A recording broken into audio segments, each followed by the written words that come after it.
All right, let's go ahead and get started.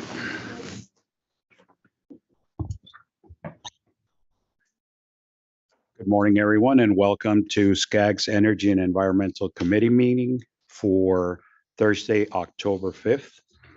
Prior to calling the meeting to order, I would like to ask members who are calling by phone to identify themselves, please.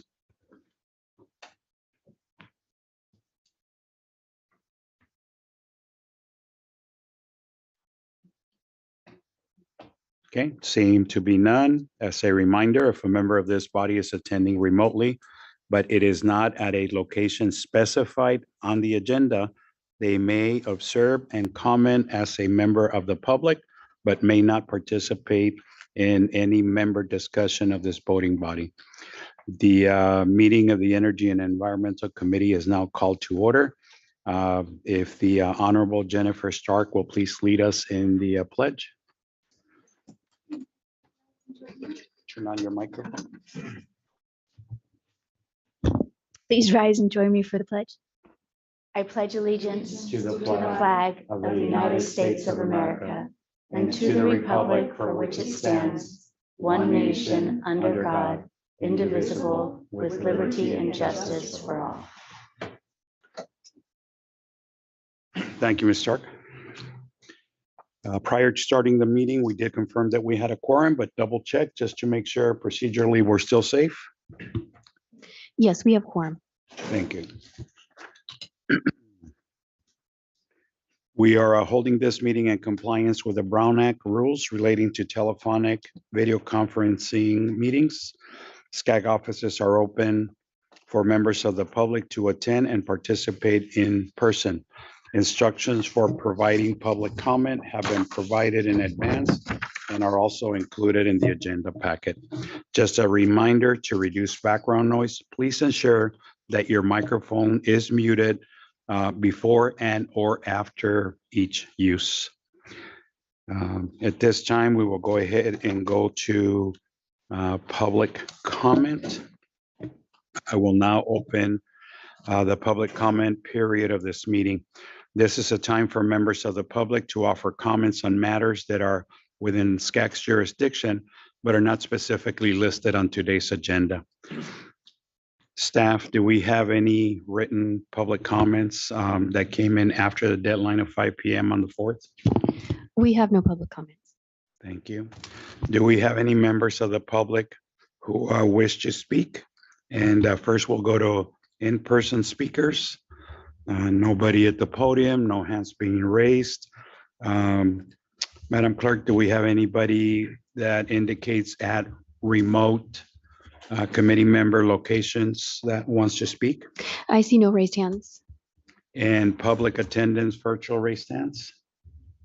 I see no raised hands. Thank you.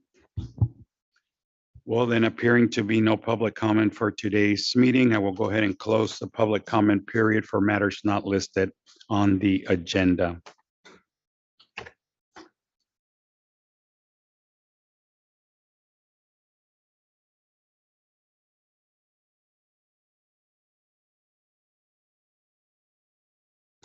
Okay, we'll go ahead and review and prioritize agenda items. I would like to remind everyone to unmute your phones or microphones before speaking, state your name during deliberation, and whenever making a motion or offering a second. For those who have joined by phone, press *6 to mute and unmute yourselves. We'll go on to the consent agenda. Before we proceed, I would like to request a revision to the attachment on item number 2 to reflect that Regional Council member Lorraine Meister should have been listed under LA County and not under Riverside County, and direct staff to revise the report before sending it to the South Coast Air Quality Management District. She did bring it up to my attention before the meeting, and from the notes that I have here, I see that staff also caught it. So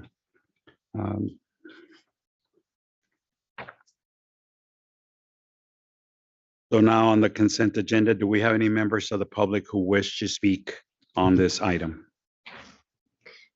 I see no raised hands. Thank you. In order to save time, if anybody wants to pull anything from the consent calendar, I ask that we have staff present before moving to a roll call vote on the consent calendar. So with that, if there is no indication of any items being pulled, I will go ahead and seek motions to approve the consent calendar, agenda items 1 and 2, and 3, receive and file. Motions? Question? And who motioned? Councilmember Elaine Litster with Jenny Okay. Crosswhite second. Damon Okay. Alexander. Anna Beltran. Art Bishop. Art Bishop. Bishop, yes. Bishop, yes. Thank you. Phil Brock. Yes. Margaret Clark. Yes. Jenny Crosswhite. Yes. Ned Davis. Yes. Yes. Rick Dennison.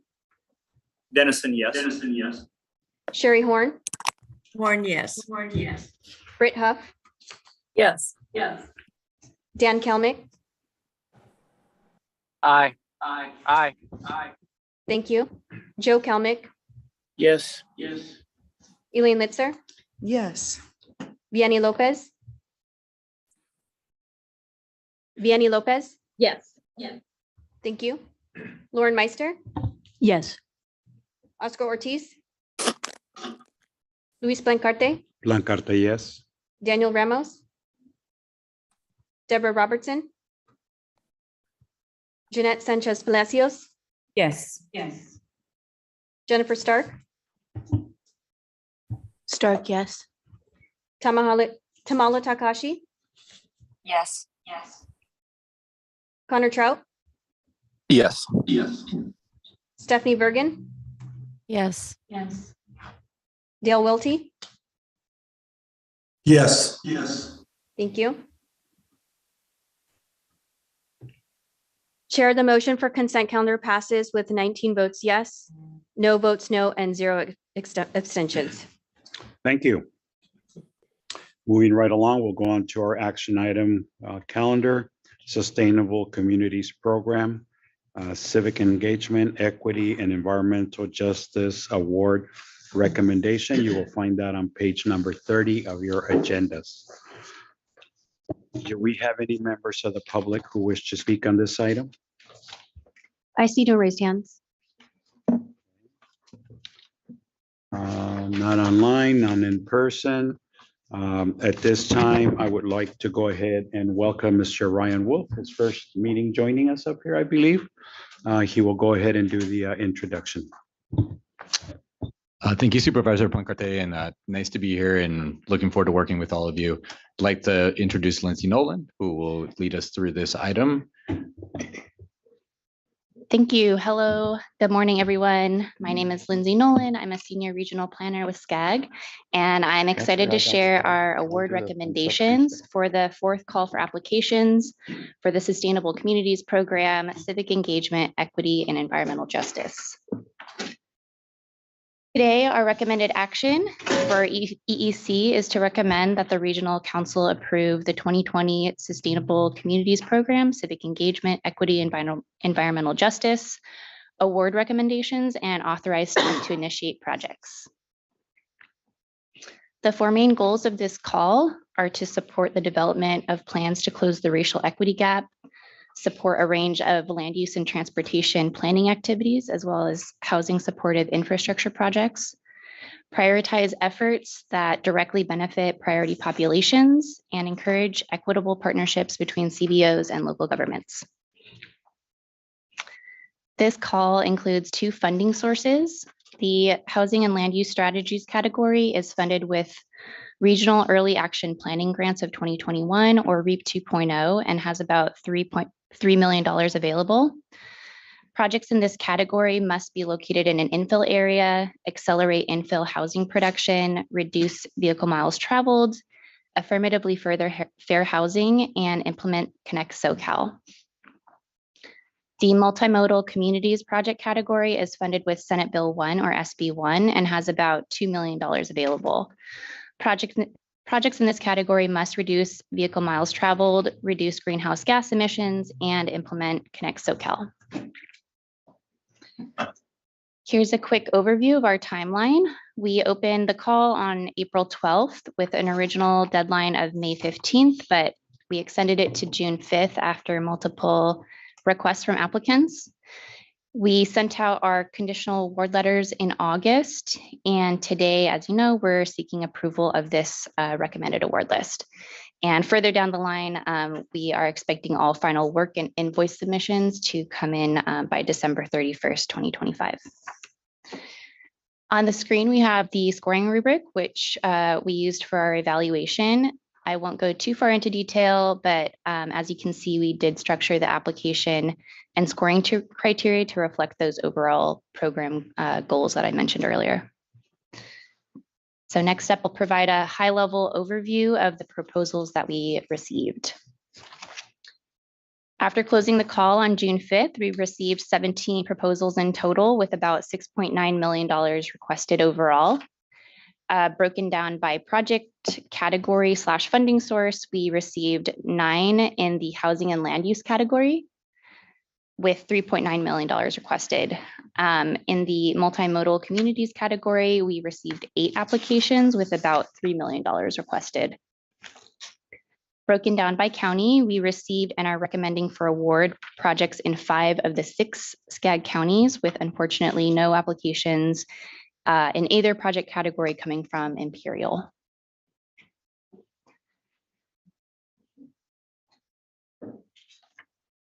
Okay. Out of the 17 applications that were submitted, we're recommending 11 for award, which comes out to a little over $4.3 million.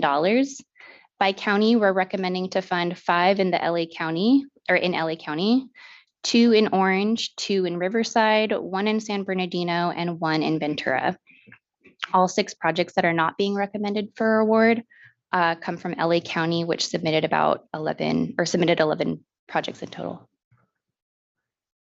So without further ado, I'm happy to share with you our recommended lists. On the screen is the full breakdown of projects that we're recommending under the Housing and Land Use Strategies project category. As you can see, we're funding projects in 4 counties, LA, Orange, Riverside, and Ventura. The total award recommendation in this category is a little over $2.3 million. And the projects that we're recommending are, the 6 projects are Farm Workers Housing Study and Action Plan submitted by the County of Ventura, a mixed use development for underutilized commercial zones project submitted by City of La Puente, a transformative engagement for zoning code update project by City of Santa Ana, a transit-oriented development zones update project by City of Lancaster, an EIR downtown specific plan update by City of Laguna Beach, and the Pedley Town Center Plan implementation submitted by City of Harupa Valley. Next up for multimodal communities, here we have the full breakdown of the projects submitted and we're recommending in this category. There's 5 total that are being funded in 3 counties, LA, San Bernardino, and Riverside. The total award recommendation is a little under $2 million. And the projects are East LA Moves or El Este Se Mueve Mobility Corridors plans by County of LA. Reconnecting MacArthur Park project by City of Los Angeles Department of Transportation. An active transportation priority projects outreach and engagement effort by SBCTA/SBCOG. The linking Warner Center as an active transportation hub to jobs and housing by Streets LA in the City of LA, and a pedestrian access plan by City of Moreno Valley. Finally, I want to highlight the projects that include co-applicant partnerships, which was a goal for this program. Co-applicant partnerships are intended to foster greater collaboration between local government and community-based organizations. So out of these, overall, out of the awarded projects, 7 of the 11 included at least one co-applicant, which you can see a little bit more details for on the screen. And these are also spread across the region with these partnerships in LA, Orange County, San Bernardino, and Ventura. In terms of next steps, of course, today we're seeking approval of our list. Once we have our approved list of projects, we'll be working with awardees on scope refinements and procurements between now and the end of the year. And we hope to execute MOUs and kick off projects early next year. So that's all for me. Thank you all for your time. Please let me know if you have any questions. Thank you, Lindsay. I will now entertain any comments from members of the EEC. Any questions? Seem to be none in-house. Madam Clerk, do we have any questions from members of the EEC online? I'm not seeing any raised hands.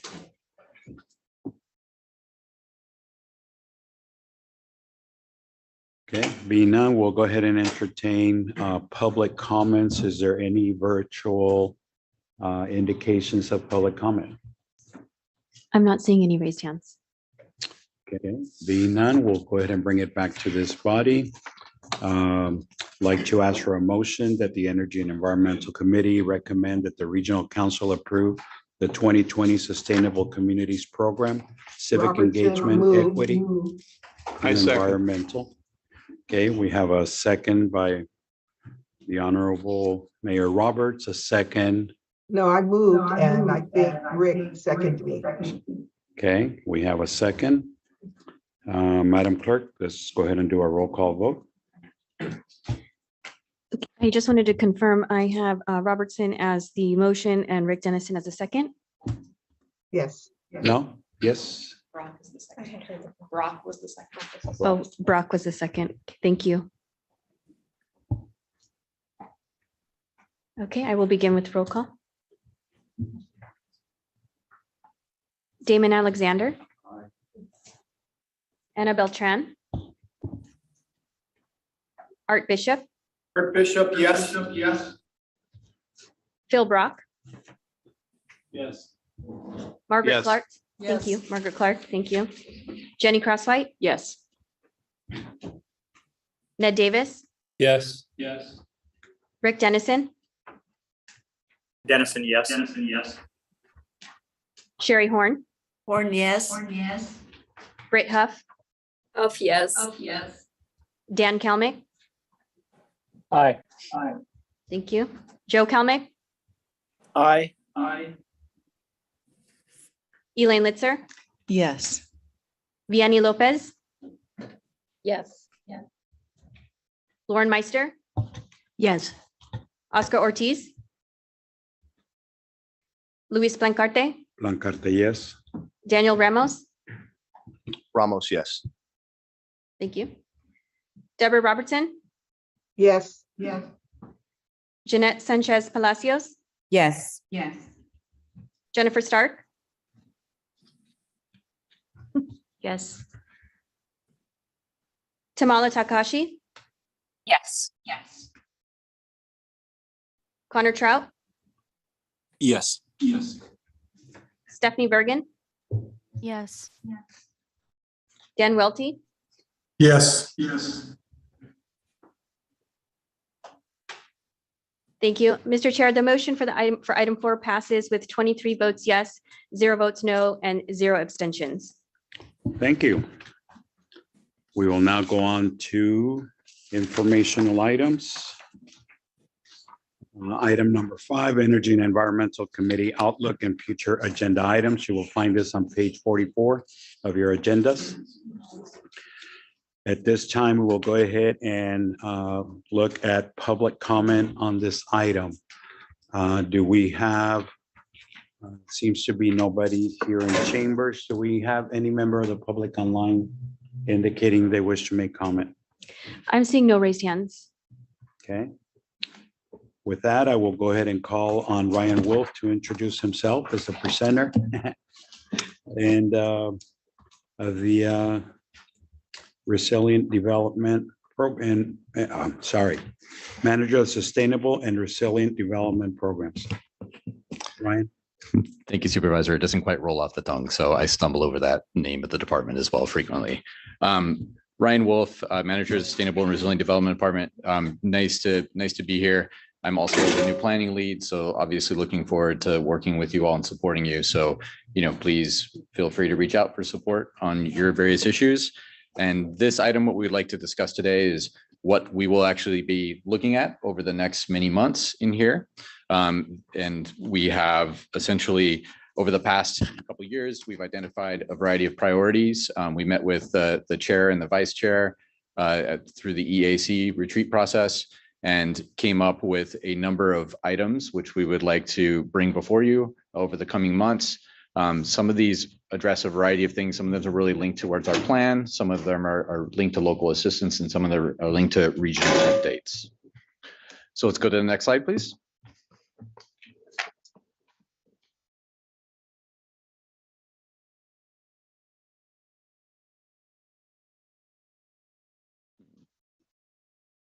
Just as an informational item today, we are having to do some manual changes of our presentations online. So you may notice a slight delay. Just know that we are doing it manually for a change. All right. Can we advance the slides?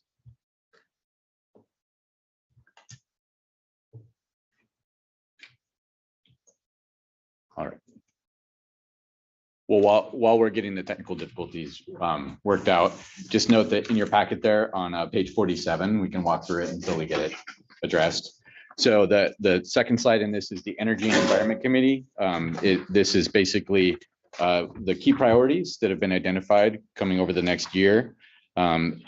This includes talking about regional council challenges and opportunities. Obviously, we're focusing on energy and environment issues. And then we'll be responsible really for reviewing policy recommendations and advancing to the regional council. So some of the key priorities specifically are the water action resolution and landscape analysis. Water has obviously been a big focus over the last several years in California. We've gone through droughts, we've gone through atmospheric rivers. So we really want to identify how SCAG can really support a more resilient water throughout the region. And obviously we have a diverse region and we need to make sure that we can identify all the local agencies in the best way we can. So we will be, I'll get a little bit more into the specific item on the next slide, but we will be focusing quite a bit of our resources over the next year plus on doing a landscape analysis of state and regional authorities regarding water. We'll be doing some stakeholder interviews with a variety of sectors and really helping to identify how best SCAG can fit into the existing landscape and authority of water agencies and water stakeholders to really advance water resilience in the region on a more purposeful way. Also, second, we have the climate change action resolution, which with SCAG took action on in the last couple of years. And also regional resilience planning, understanding that climate change is here and we have some resilience challenges moving forward. We will continue to bring up items to the committee that really focus on those aspects as well. And then sustainable growth and conservation. Some of you have been involved in the regional events mitigation planning and the Greenprint tool process. Obviously that will continue. You may know right now that we have our technical advisory committee, which has been progressing. Some folks on this committee, such as Art Bishop and Jenny Crosswhite, are participating in it and lending a lot of their valuable time and expertise to it. And we will continue to push that forward.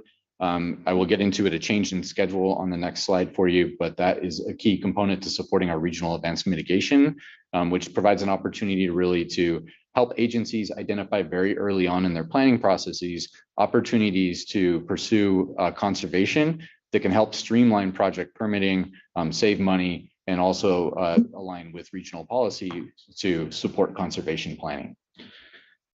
Next, we have clean transportation technologies. So obviously, EV uptake, other alternative fuels, This is also a priority of the current regional council president, so we will be bringing those up as we come along.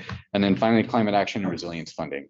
So just note that you may be aware of this, but there's a lot of funding coming down from the federal and the state government right now, so much and so that sometimes it's hard to keep track of. And so we are going to endeavor to be a resource to all of you to help decode what we're seeing on that process and effectively help to bring more money to this region to support those initiatives. Oops, skipped one. Okay. So this is your outlook, and I'll just point out to the way it's organized. So on your left-hand column, the second to left, you have your Connect SoCal. So obviously we have a variety of Connect SoCal priorities that are still in place as we go into the new plan. And so some of these items that you'll see are actually in direct support of implementing Connect SoCal. We also have the ongoing process for Connect SoCal 2024. And as those items come up that need to be advanced, we will also bring those forward to you for information, consideration, and or action. And then finally, there will be Connect SoCal 2024 established priorities once it's passed. And so we will also work to support those. In the middle column is the local assistance program, and that is exactly as it says. The idea there is to support local agencies and their variety of their efforts, provide information on best practices, support on policy matters, those types of things. And then, of course, the regional update. There's a lot of other parallel processes going on at the state and regional level that definitely should be taken into consideration in terms of the policies and the actions that we're undertaking here as a region and locally. And we want to make sure that that we're providing you the best information we can regarding that. So I'm going to go by a quarter by quarter approach to this. Just note there'll be some flexibility, and I also want to highlight some changes that we would like to make. So on the Connect SoCal column, October and November, you can see a number of items there related to Connect SoCal 2024, transportation conformity, the draft PIR, which will be coming to you in November for an action. Also, we have the PM 2.5 state implementation and the Connect SoCal 2024 implementation strategies. And then there it mentions Greenprint tool data standards. We actually had to reschedule the third TAC meeting for the Greenprint based on some scheduling conflicts and also to make space for some data focus groups that we're doing with various jurisdictions. So we will actually be moving that to January.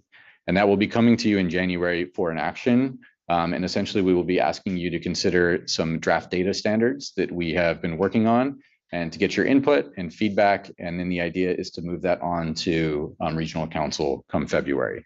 So that was actually planned to be quite a bit of our time in November because that is it's a very big process. It's been a lot of attention by a lot of stakeholders, and it's a lot of work. So we had anticipated that to be a significant amount of time in November, and that moving will cause a little bit of a hole that we're working to fill in the November meeting. So in the November meeting, if you look over to the local assistance program, we have the water white paper update. This aligns with regional water resilience. I mentioned that landscape analysis. That will be on the agenda for November, as well as the draft PEIR for Connect SoCal 2024. And then we're looking to bring in a couple of other items that we're working through right now to see if we can bring them to add some more meat, so to speak, to that meeting. Moving on beyond into January to March, we've been undertaking, and I'll start with the Connect SoCal again, left-hand column, regional resilience planning. We've been doing a regional resilience framework, which is looking at a variety of climate shocks and stressors. So, climate shocks and stressors referring to sudden events from a climate perspective that can stress our ability to thrive and prosper, and then the stressors being underlying conditions that can really affect our ability to respond to those shocks and effectively be resilient in the face of them from an environmental sustainability as well as an economic standpoint. So we will be sharing more out with you on that in January. We will also be sharing continued Connect SoCal, so the summary of comments and a revision approach, which will come to you. And then, of course, we also have the continuing process of the PM 2.5 conformity implementation, so that will come to you as well in January through March. And then finally, clean technology compendium. Obviously, clean technology is a big important component of everything we're doing now, so we'll provide you some background on that. And then moving over to the local assistance program during January to March, we have gray water. There's been a number of members in my short time here that have mentioned the desire to learn more about gray water policies and how that can be integrated into infrastructure, housing, a variety of things. And so we wanted to bring that up as an information item to you. over the next several months. We also have the Clean Cities program update. And then moving over to the regional update, there's been quite a bit of interest on clean energy and storage from members. We also have the Clean Cars program, and obviously we're moving pretty rapidly in this state and even nationally on a variety of clean vehicle technologies, and that will be a critical component. And then this last one, California's 30 by 30 conservation framework. That's an executive order currently. There has been legislation on this. It is the idea is to preserve 30% of California's land and water resources by 2030. To preserve biodiversity, to increase climate resilience, and those types of things. So moving into the next, into April and looking a little further out, you can see there's a little bit more space in here as well. And so again, as you're looking at these, please think about items that you would be interested in. And we are happy to take them in, consider them, work with the chair and the vice chair to work through them. But again, on the left-hand column, we will have Connect SoCal 2024 will be coming ideally to its conclusion in April and adoption. And so we'll have some items there for you. The water white paper, as I mentioned, this will be a landscape analysis that will be looking at how we as an agency can fit into the water world, so to speak, and effectively support water resilience. And then we have some space for other items as well. Now, in terms of the process that we would like to follow in terms of recommending items, during these meetings, we would have this as a receive and file item, this Outlook, and we would essentially ask that if you are interested in verbalizing something during the meeting that you would like to add or adjust, to go ahead and pull that from the receive and file consent calendar. Another option is to communicate directly with committee staff or with the chair so that we can take that in. And any items that are suggested, we'll take those, we'll discuss them with the chair and the vice chair, determine where they would fit in terms of these Connect SoCal, local assistance and regional update priority areas, and then we will work to slot them in. If there's something which is really dramatically outside of the scope of what SCAG do, I think we would work to support connecting you with the more relevant stakeholders to do that. So with that, I'll go ahead and stop there. I mean, this is a good time, like to open it up for discussion. We would relish your input right now, and obviously we are available to discuss later as well. Thank you, Ryan. This is the point where we entertain comments from members of the EEC. Just a reminder for those that are participating remotely, but not at a location specified on the agenda. You may observe, but you may not participate in discussion during discussion of this body. So with this, I've got 4 comments on this side. I was not looking up, so who was first? Okay, we'll go ahead and start with Lorraine. Go ahead. Thank you, and thank you for sharing this with us. And if you're looking for something for November, I think another presentation about nature-based solutions, maybe more detailed, and how we can implement that in our respective cities. Also, what types of grants may be available from FEMA, because they are starting to look at nature-based solution as a hazard mitigation. And I think that falls into the climate topic that you brought up for November. So I don't know if my colleagues are interested, but nature-based solutions are a very cost-efficient way to deal with various stressors that we have in our environment. And I believe that, as we all start looking at climate change as a hazard, to be included even possibly in our hazard mitigation plans, that nature-based solutions are a really good way of doing 2 things: mitigation, hazard mitigation, as well as helping our climate, clean air, et cetera.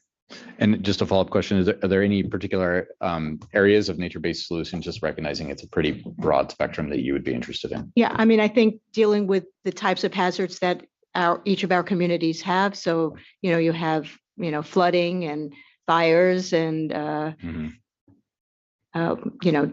drought and heat. I think heat is probably a big one. Okay, thank you so much. Thank you. Thank you, Mr. Brock. Well, I want to follow up on nature-based solutions by the Honorable Councilmember Meister. Trees, urban forest, Southern California, our urban forest is decreasing rather than increasing. That is a significant hazard and a contributor to heat islands within our cities. In my city, we've gone from 20% at one point, which I believe is still inferior to where we should be. We're now at 14% and dropping. And there was a great article in the LA Times the other day about palm trees, which in Santa Monica, everyone loves our palm trees, but they provide absolutely no shade and they're not trees. So we need to start looking at indigenous solutions for trees, coastal oaks, sycamores, et cetera. And in addition to that, that is one way to reduce heat islands, to reduce the need for air conditioning in our cities. Stand under a tree for 3 minutes and feel the cooling effect. So I think that's really important. And I think it's important to our entire region. So I would like us to see our committee spend more time on that, because I think that's of vital importance. Thank you. Thank you. It just so happens that we have an intern who recently did some wonderful research on this, and that was one of the items we were thinking about bringing up in November. So I again say that we would love to discuss that in November if that's of interest. Thank you, Mr. Brock. Ms. Crosswhite? So what I was going to say was not related to that, although I will third that I think that the nature-based solutions is a good thing for us to talk about. There's other places around the world where they're doing a better job at that than we traditionally have. And I know that we've got limitations on water, and so you got to take that into effect. And so sort of what are things that we can do given our climate and our landscape. And I will add to that, like even up in Ventura County, there's one of the things that they're working on is, it used to be that the water, when the tides were higher, didn't come over onto the land, and now it does. And so they're working with making natural berms, in order. So there's all kinds of things in different areas for different things. I was going to say something else though, and I got distracted by that. Let me think. Oh, water. So when we're doing the water white paper, is it more general along the lines of that presentation that we heard where it's talking about conservation versus storage, or is it more specific like the presentations we've had on the state water project? I'm just curious, because if it's some of the more specific, we've got some areas in our region that aren't served by the state water project. So I would just want us to take that into consideration, or if it's the more general, then that kind of applies more across. So I was just curious. So I think we kind of envision this as a multi-phase process. I think the first process, really part of the landscape analysis, is really connecting with a variety of agencies and stakeholders in the water space in the region. Because, as you know, this is kind of a newer area for SCAG to be interested in, because you all have been interested in it. And so we want to define where we can best put our capacity in a way that will add value and really help to coordinate. And so the first phase we really see is connecting. It's called a landscape analysis, because the idea is we're going to look around and we're going to connect with a lot of stakeholders and really work to understand what they're doing, where there's gaps, and where we can best put our energy in this area. So that is the first part of it. And I think you're referring to the presentation, which was maybe July, which was really great, right? And they had a lot of really great information, great research. And so I think we're going to start a level above that. And then depending on what comes out of this process, go ahead and identify that more hard, in-depth kind of research. And so as we're coming up with this, I mean, we will be, creating a list of stakeholders that we should be connecting with, and doing a lot of engagement. And so from your perspective, I think what would be great input from you all as well is, who do you know we should be talking with in your communities, in your areas, because obviously you know those best. And so, we'll provide more of an in-depth detail of what the scope is in the November meeting, and that will give you an opportunity to really react to it and help provide us direction on which way we take it. Thanks. Thank you, Ms. Crosswhite. Mr. Lister? Thank you. Appreciate your presentation. And I do appreciate, in fact, I want to thank Deborah Robertson, because I know she was the instigator behind all of the water attention. And I appreciate that is part of our discussion. Maybe this is not appropriate, but I've often, as I look at the name of this committee, which is Energy and the Environment Committee, I feel that we spend a vast majority discussing the environment, which is critical, but not as much discussion of energy and the different methods of energy and production, ways that we can actually power this amazing, huge area. And I know we speak a lot about getting to zero emissions, which is critical, of course, but I'm concerned that we never seem to speak about all the various energy resources, whether it be natural gas or water powered or hydrogen or nuclear or whatever. I feel, and I'm mindful and concerned, for instance, so many homes are natural gas powered for heat, et cetera, air, whatever. And yet there's this push for electrification may leave people in the dust or not away. I'm just concerned that we don't miss our focus of discussing energy and the ways that it's produced and what we should be mindful of for our community. So it's a very general comment, but. Yeah, thank you. We do have one item, clean energy and storage, which is slated for. And I saw that, I appreciate that, but again, that is about batteries and electric. Yeah. And I don't see anything else energy specifically related, just. Okay.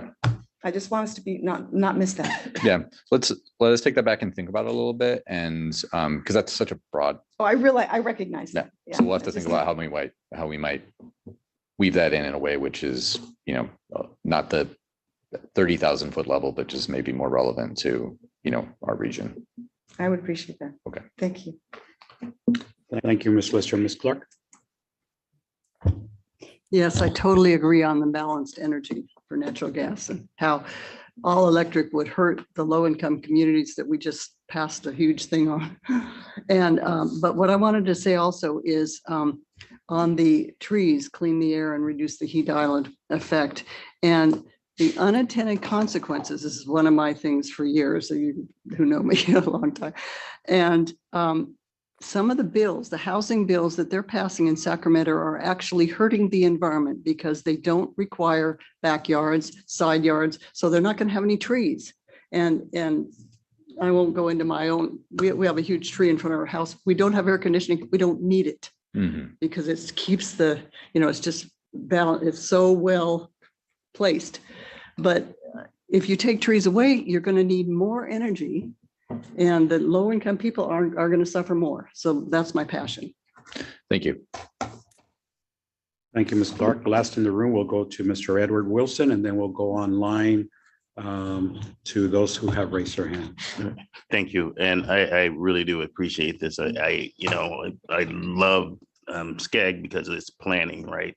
And planning is about our future, not about our past necessarily. We got to take our past into consideration, but it really, really is about where we're going.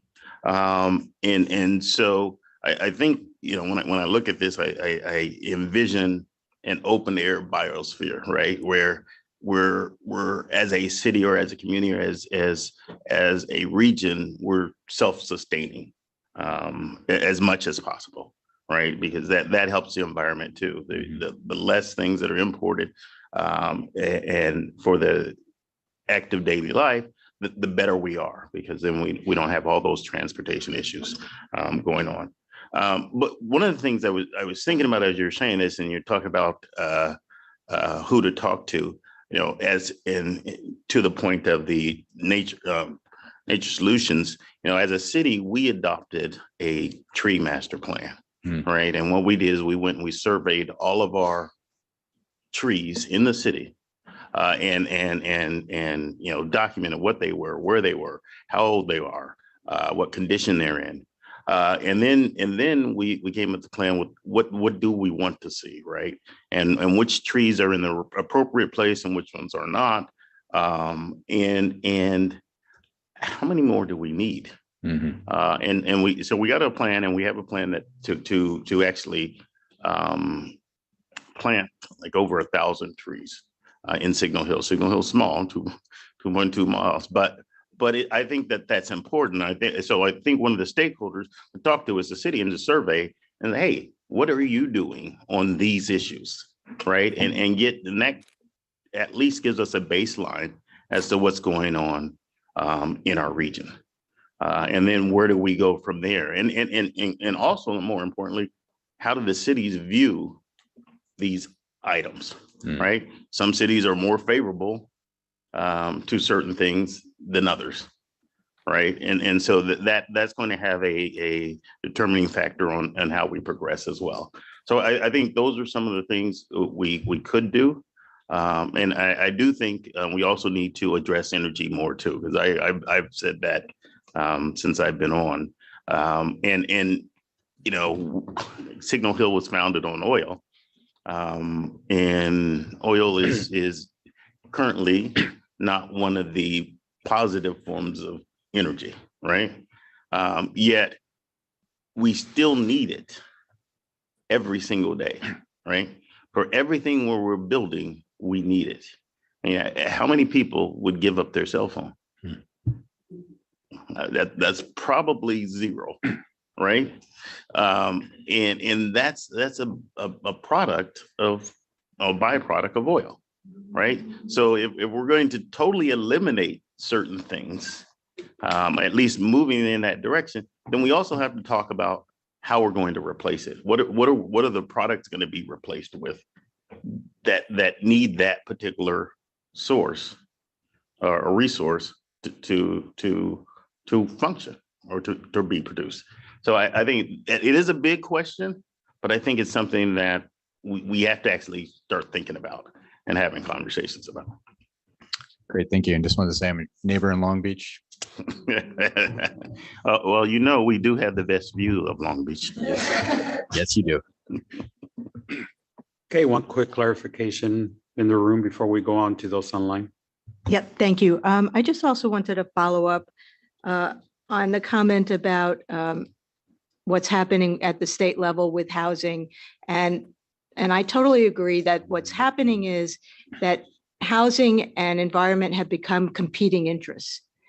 And I think that this body should be able to, and maybe this is another presentation, have a presentation of the legislation going through and how we can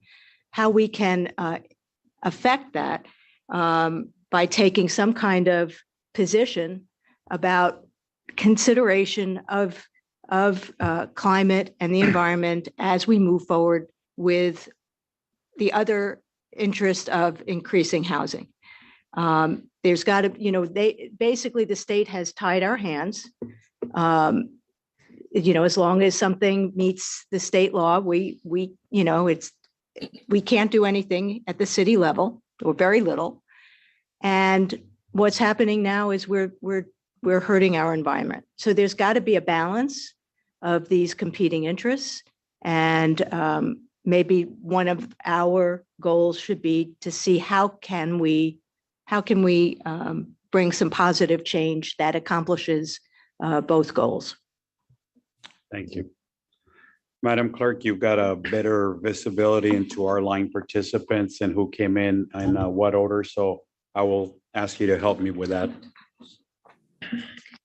Thank you, Vice Chair. I do have the order. So I have Tamala Takahashi first, Deborah Robertson, Britt Huff, and Ned Davis. Okay, Great, thank you. Can you hear me okay? we do. Wonderful, great. Just so you know too, there's a bit of an echo. So please be understanding if I pause with that weird echo in my ear. Okay, well, first, thank you for the presentation and the effort put into this. My name is Tamala Takahashi. I'm a council member in Burbank. I agree with the council member Wilson's comment about how important it is to plan for the future and strategize. And this is where this is really an opportunity for us to come together and do this planning together. So I appreciate that. And I want to also echo his comments about the tree master plan. We are doing that in our city as well. We had one before, but we really are updating it and getting more information on each tree and being more in depth about it. And we're taking a model from our school district. So I just want to put it out there when you're looking at your tree master plans and just environmentalism in general, don't forget your school districts because they have a lot of innovative, interesting possibilities there. And they may have been doing things in your city or like ours that we then can help our cities too. I have a few comments about the water, one about transportation and one about the power. So the first one about water is in part of the looking at the white paper and kind of community outreach and whatnot. Is there also a consideration for kind of a systemic look at it as well for water districts and water rights kind of at the source? Because we are a city that we do not have any water rights. We buy all our water. So we are limited in some of the things we can do locally. And so we can advocate on our own to the Metropolitan Water District, but it's also a systemic issue with water rights in general. So I'm just wondering if that's part of the conversation, if that's somehow we can tie it in to see that that does impact cities. I think we can think about that. So we're still early enough on in this process where we have that latitude to go ahead and, you know, take this input and think about how it fits into this process.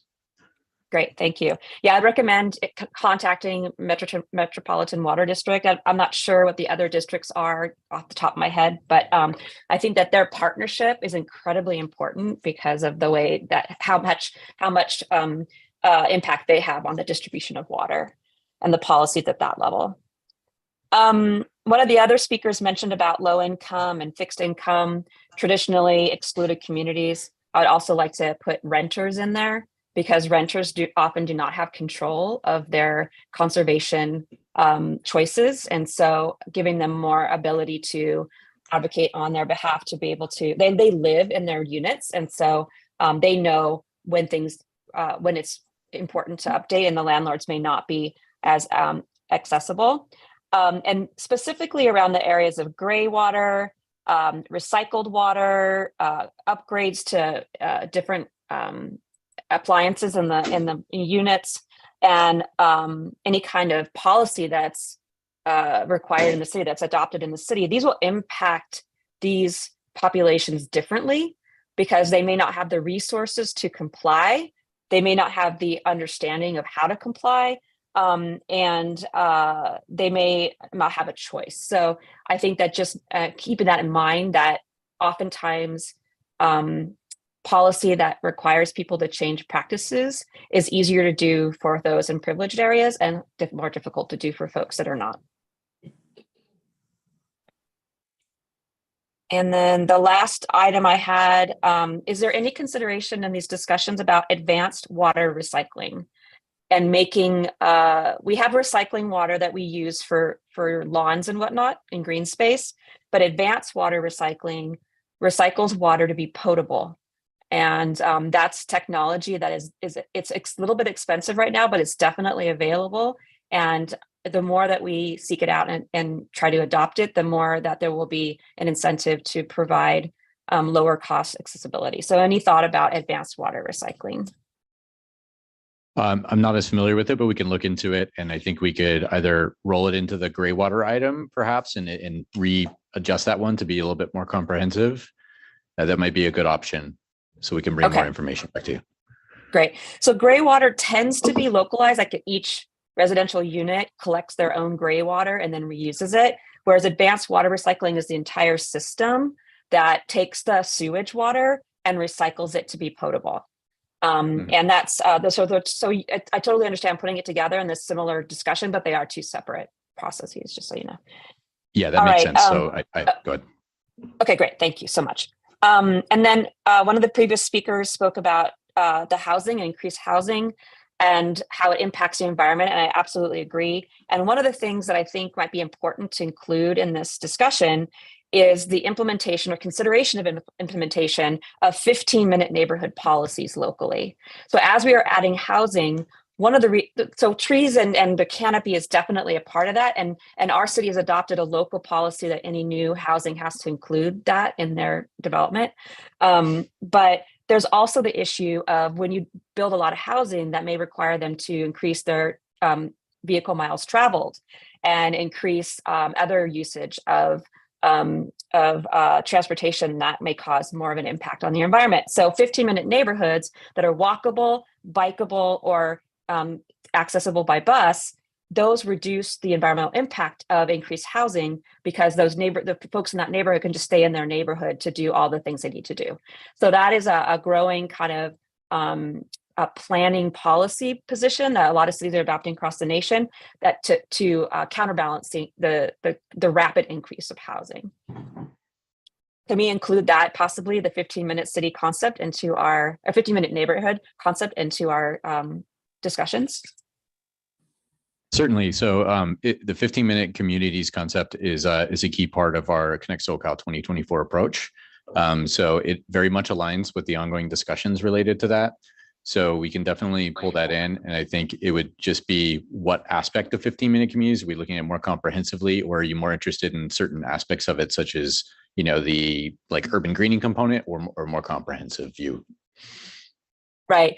Okay. Thank you. Yeah, I think the 15-minute city from an environmental and energy perspective is about what kind of policies, what kind of planning policies a city can adopt so that when developments come in, that each development adds more and more to that kind of holistic approach to creating a 15-minute city and each development actually reduces the environmental impact rather than increasing it.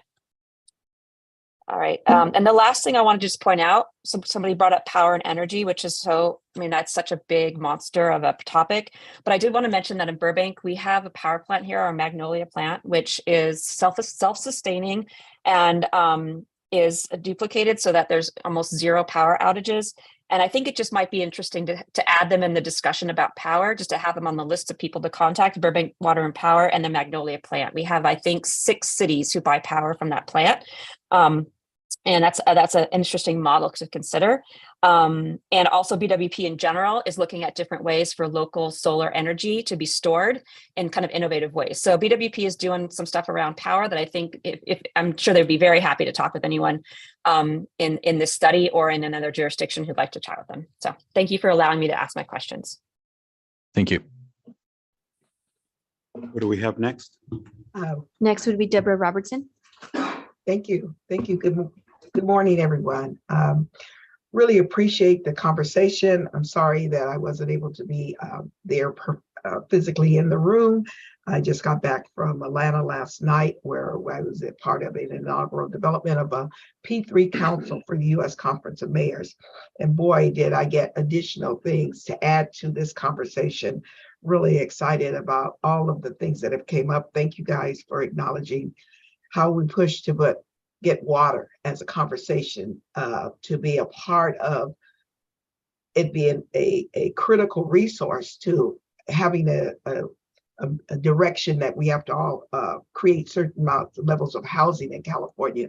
I think everything that everybody said is right on point. I love what I think it was Ed also brought up, that this has always been energy and environment, but we have not spent a lot of time discussing the energy aspects. 2-3 weeks ago, I was in Washington, D.C., having the same conversation and pointing out that energy and water are almost, I call symbiotic relationship. You can't get the water out of the ground without energy. And most of it, and yet we still seem to talk about all these in silos. So I'm excited that we realize, and I think this group, we recognize that there still seems to be a disconnect. I appreciate whoever I heard followed up to say that that we find them being put in a position of competing interests, when in reality, if we're going to have a sustainable community, we have to really have a conversation that is totally holistic about all of this, because we all survive on energy. How many of us are going out in our backyard and creating a fire at night to give ourselves warmth, or to decide how much we're going to get ice so that we can put it in front of a fan to cool off the house? So it's a lot going on. I appreciate it. When we had our update with Ryan, Supervisor Conti and I, and we noted the white paper was going to be in November, October, and I'm thinking, well, we're already in October. One of the things I would suggest is we figure out how to have a more gathering of a workshop to get sure that we see what's being formed, or we're inputting in it, and maybe moving it out. I don't know if Brian, you mentioned that, but there was some adjustments to the outlook. I had to step away. But I would like to say that, this white paper, and the white paper maybe needs to be expanded, recognizing that there's a relationship between water and energy, and we look at it. one of the things while I was in Atlanta, I became familiar with, I love the discussion about all of us knowing that we have heat islands, especially some of our communities that have been termed disadvantaged or whatever. And we all, I think, are doing things. One of the basic things is to start off with understanding what constitutes an urban forest. I'm sure that by now we all know it's a minimum at least of 100 trees, but also knowing the type of tree. You're right, a palm tree does not provide you any shade. We need to look at it in context of the types of trees and its higher coefficiency and its ability to also extract the greenhouse gas from the environment, not only provide the cooling and shade, but helping offset some of the things that are we've determined are unhelpful to healthy to our community.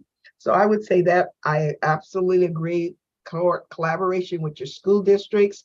There's a great knowledge. We in Rialto do have just that through our STEM program. We're working closely with our school district on the types of trees. Even our school districts have changed everything that they can and moved away from asphalt and have planted trees and educating the kids early about that and also harvesting an amazing amount of fruit and products that can be beneficial. So you build that in.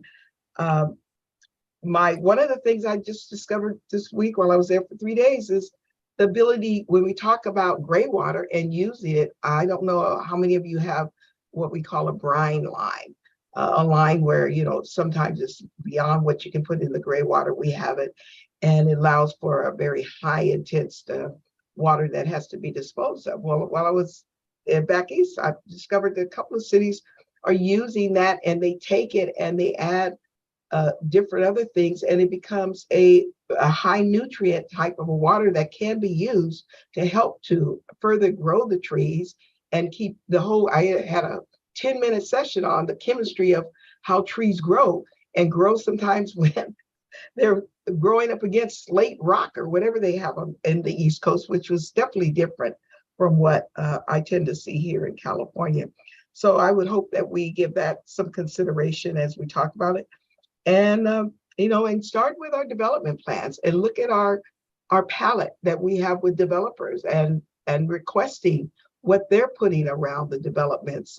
If you have developments going on, we have heavy industrial, and we have all these areas, even mixed use and retail. And oftentimes we're balancing against the type of tree that might affect the community or affect sidewalks or lift things, and we tend to shy away. So I'm just excited that the conversation does definitely need to bring in energy. And so I want to say to us and Ryan that maybe we think about how do we get some of this conversation before we bring forth a paper, but make sure that we've had an opportunity to really explore and get good practices. And I love what the lady, Tamala from Burbank, a lot of us we do not, but my neighbor has their own local power plant. And I think we probably should have a database of the people who are providing different sources of energy in our area. And the bottom line, last thing I'm gonna say is we're always still gonna be about choices. I don't know if one thing is gonna fit it for everybody. So here in Rialto, we're looking at, hydrogen, we're looking at methane, putting it back in the grid, the electricity. So I hope that, we will not draft a white paper that just focuses on water and not focus on the critical element that's essential to water, and that is the electricity, to move it, to get it, or even to transport it. So thank you for my comments. And I'm glad to see everybody there. Thank you. Okay, looks like we have a couple more online and then one in the house, and then we kind of have to go on to the next item. Madam Clerk. Next up is Britt Huff. Thank you. Britt Huff, Mayor of Rolling Hills Estates on the Palos Verdes Peninsula. And most all of my concerns and comments basically have been addressed, but I do think you've got a great agenda, a series of agendas proposed for the future. I just wanted to support the original suggestion by council members Brock and Meister about perhaps devoting a section of the November agenda to nature-based solutions. I think that's a very good idea and a pressing one. And support all of the comments about tree master plans and the importance of it. So thank you very much. Thank you, Ms. Huff. Next, we have Ned Davis. Good morning. It's nice to see all of you and nice to hear all of the comments. I just wanted to weigh in a little bit. Nature-based solutions, I think, are sort of a hallmark for this entire, our entire committee. Nature has a way of getting even, always has. And you clear a forest, the first thing the forest does is try to reclaim itself. And we're doing things in our environment and have been doing things since the Industrial Revolution that are not particularly positive.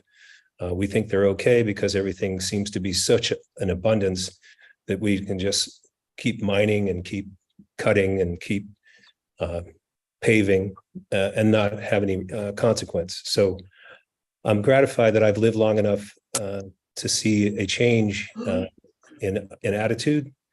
And this committee to me is very important. I just wanted to give you a couple of things. Nature-based solution, urban forestation. 50 years ago in my high school, Andy Lipkus started something called Tree People. And during nutrition, we would take Knudsen provided non-waxed milk cartons, mostly for the single serving milk cartons, and the Forest Service provided pine trees. And at nutrition, students would simply put the pine tree into the milk carton. And then on the weekends, Andy and his team would go up to the forests out of San Bernardino and plant smog resistant trees. That's my beginnings of understanding of ecology. So Tree People is still a very strong partner. They're located in the Los Angeles County in the Coldwater Canyon area. And my suggestion is to please consult them. They are experts in urban forestation. In addition to that, not only trees, and certainly not palm trees, which is actually a form of grass, and the respiration from a palm tree is not very much. And the collection of greenhouse gases is really, really now even more important. But we can't overlook the idea of landscaping that is low water, but also high in pollination, providing pollinators the ability to do their thing. Bees are under incredible pressure right now. Even the commercial hives lose 50% of their hives every season mostly due to neighboring farms that are using pesticides that kill bees. So this whole kind of concept of understanding what an urban forest is and all the applications to it. Clearly, if you want to understand about energy and water, you just have to look at the Tehachapi's and how the water project, how much power it takes to get water to go up 2,000 feet up the Tehachapi Mountains to get it over so that Los Angeles can have its water. When they first turned that on, all of Bakersfield went dark, which is why when you're at the bottom of the grapevine, you now see a very large power plant that is dedicated to those 14 pumps that are there sitting at the bottom of the Tehachapi. There's something called the Clean Power Alliance, which I happen to sit on, and they are providing opportunities for constituents to buy power from the Clean Power Alliance. If your city is able to do that, to join them, where they acquire 3 tiers, the highest tier being 100% renewable.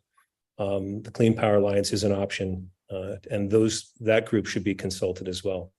The Las Virgenes Metropolitan Water District has an advanced recycling system, not recycling, but actually toilet to tank, they call it. That doesn't sound very appetizing, but they have a demonstration plant there that they've built, and their project for doing this is moving forward in our district. And so the metropolitan, Las Virgenes Metropolitan Water District services like 95,000 homes. We have a reservoir here in Westlake Village where they draw their water from. And they are very advanced. David Peterson is the director there and would be a great resource for you to tap.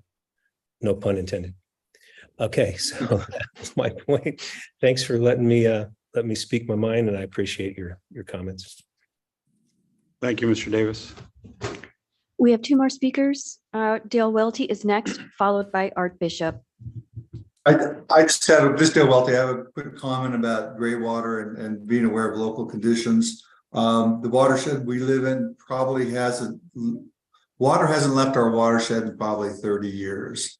Literally, our treatment plant's at the bottom of the hill, and anything coming out of the treatment plant goes to environmentally sensitive areas. So for us to do individual gray water actions would simply take the water from the environmentally sensitive areas at the bottom of the watershed. So I just want to make sure when we approach gray water, it's a local issues. The idea of workshops that was put forward by the chair was a good idea. It's a long drive to LA, and to maybe spend a little longer once in a while would be an effective use of my time, since I spend more time on the road getting there than I do actually being there. Thank you. Thank you, sir. Art Bishop. Yes. Good morning. Can you hear me? Yes, we can. Okay. Good morning. This is Art Bishop from the town of Apple Valley. This is a desert community in San Bernardino County. A quick item on your trees. Our trees are Joshua trees. They give absolutely no shade at all, but they're protected by the state of California. So the one size fits. I think it's great when the communities down below. That's what we call you all down below. The trees work absolutely great for you, but up here in our area, where if I shared with you the water bill for my home, which is in the summer over $500, paid billing period is just really difficult. One of the other things I wanted to talk about real quick is I agree completely about the concept of energy. And it's one of the things that we really need to be dealing and what we're talking about today. But I think we need not to forget is the cost of energy. Here in the high desert, the cost of compressed gas, I paid just under $7 a gallon for gas yesterday.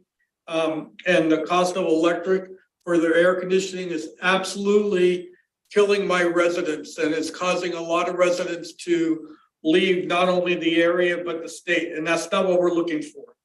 I wanted to comment real quick on the young lady who was talking about the FEMA with fires and floods. And I know she wasn't thinking about it, but earthquakes, we're right on a major earthquake fault. It's a huge thing that we want to be discussing, I think. And then just in just a brief note, I just wanted to share with everybody the San Bernardino County Transportation Authority celebrated its 50th anniversary yesterday from being created, and that we are very close to receiving our first hydrogen train, completely hydrogen run train on a Redlands Aero passenger line that we're so proud of. And other than that, I just want to thank you for allowing me to speak today. Thank you. Thank you, Mr. Bishop. Seems that is our last person online. We've got one more here in-house, Mr. Alexander. Thank you. And Art, that train starts in San Bernardino.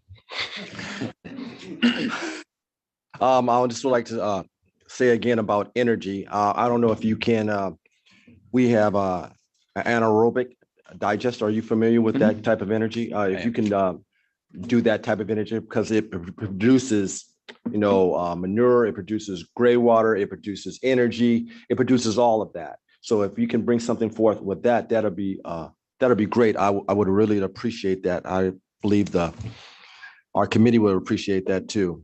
Also, I don't know, I hear a lot of stuff about solar farms. I don't know if they're good, bad, or indifferent. I see them as I go to Vegas. What's the good, the bad, the ugly about solar farms as far as that's concerned? If you can give us some information about that, that would help.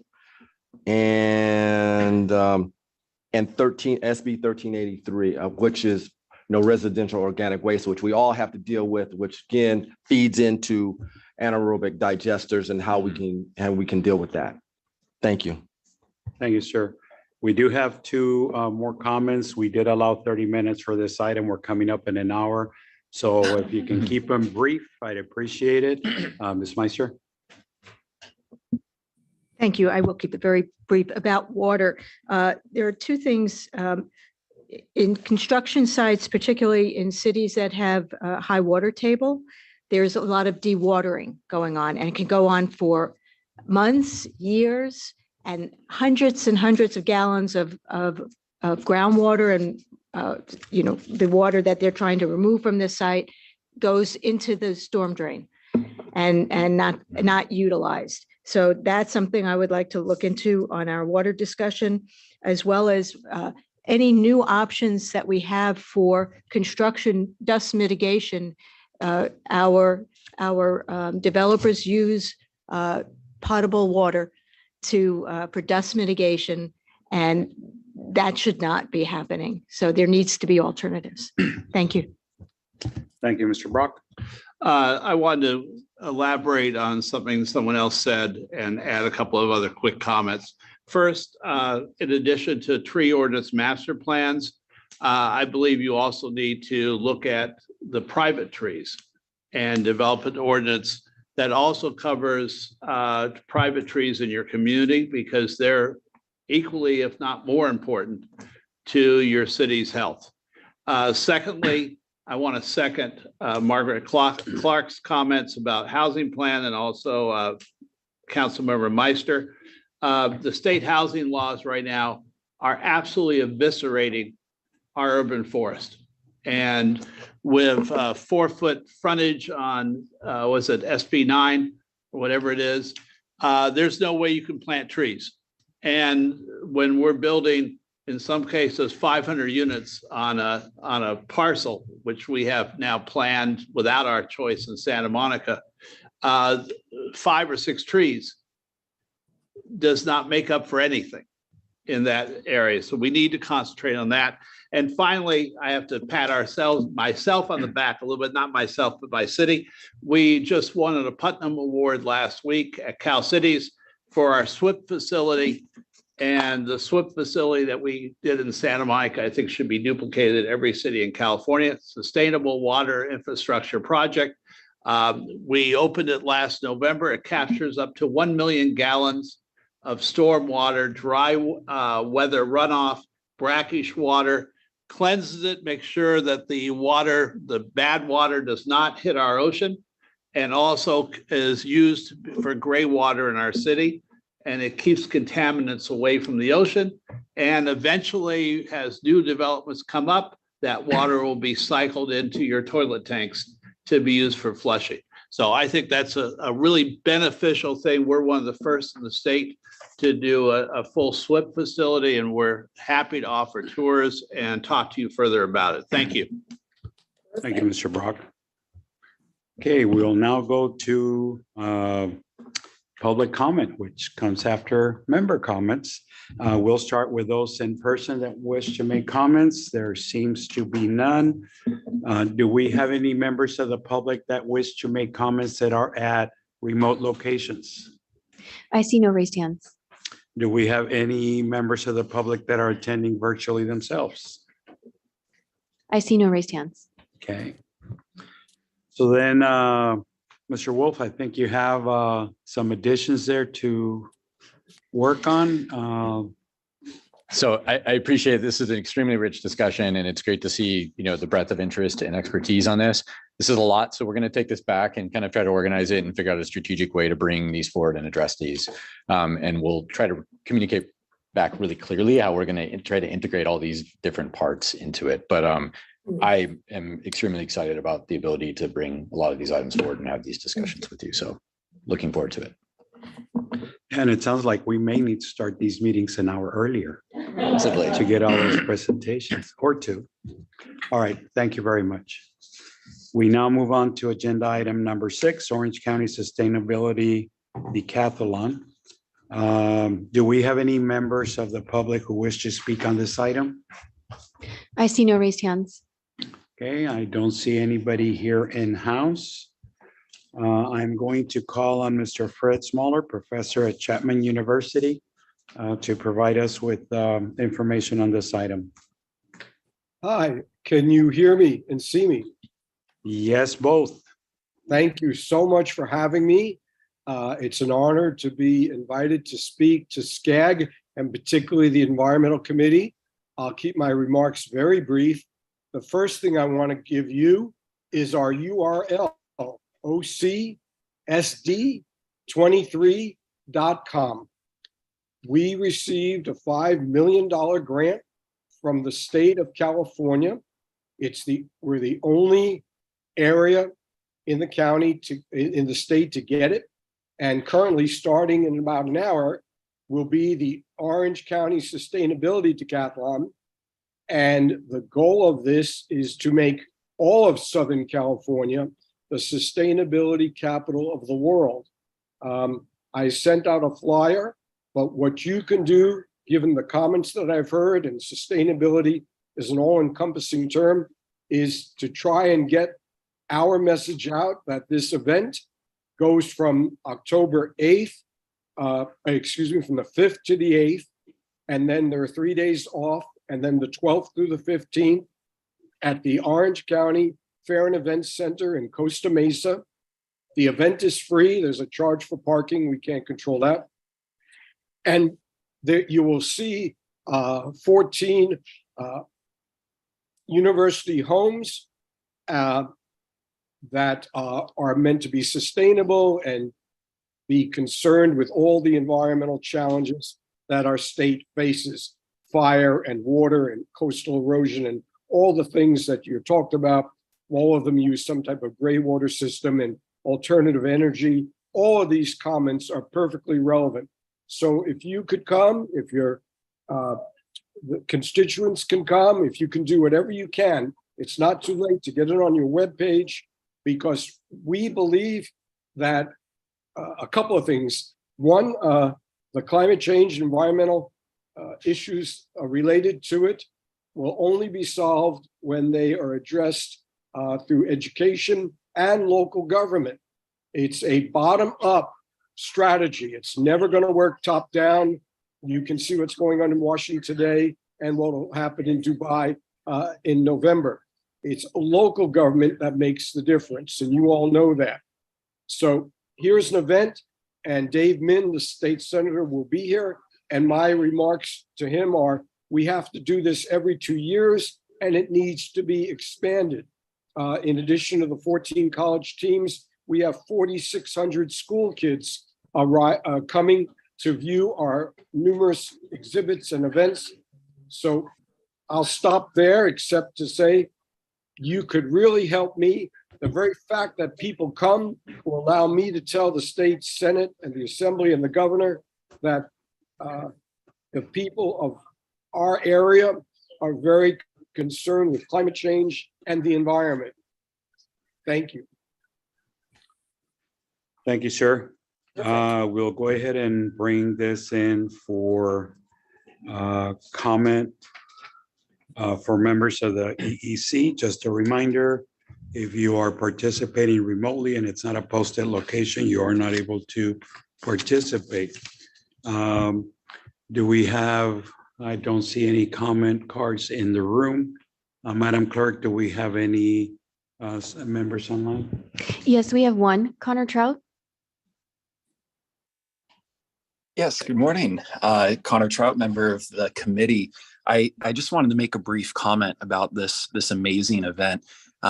So the Sustainability Decathlon, there was actually a solar decathlon about a decade ago here in Orange County as well. That was a massive success. I was a student at Chapman University at the time and a student of Professor Fred Smaller. And I know here in Orange County for this Sustainability Decathlon, there is just significant buy-in from the cities and the school districts who are sponsoring this event, including the city of Buena Park, who are showing up, getting their students out there.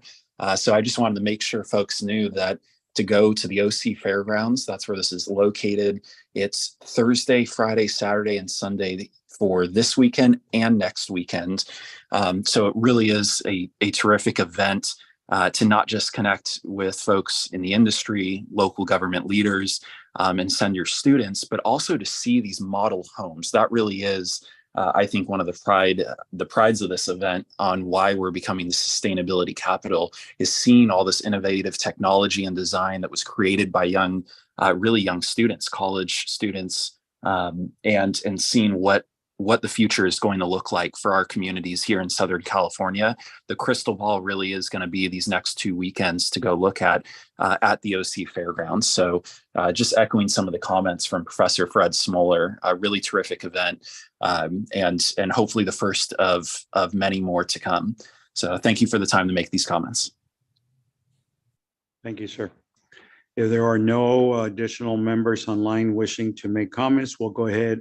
Is there any public comment from members of the public attending at the agenda sites? Seems to be none. Do we have any virtual raised hands from the general public? I see no raised hands. Okay, thank you. Thank you very much for the presentation. Look forward to trying to get out there and take a look at what you guys are doing. Thank you. Right, moving on to agenda item number 7, climate pollution reduction grant. This is a program update, starts on page 52 of your agendas. Do we have any members of the public wishing to speak on this item? There appears to be none in-house. Do we have anybody online? I see no raised hands. Okay. Mr. Ryan Wolf, will you go ahead and provide us with this item? Sure. So one more item for you today. This is called the Climate Pollution Reduction Grant Program. Not to be confused with a lot of the other alphabet soup out there, such as the Carbon Reduction Program or anything else. But as I mentioned earlier, there's just a lot of federal programs coming down right now. The Inflation Reduction Act is one of the largest ones. You're probably familiar with some of the, dishwasher, appliance incentives, heat pumps, variety of things like that. This one is more focused on providing planning grants and implementation grants to cities, states, regions, tribes, and territories. Next slide.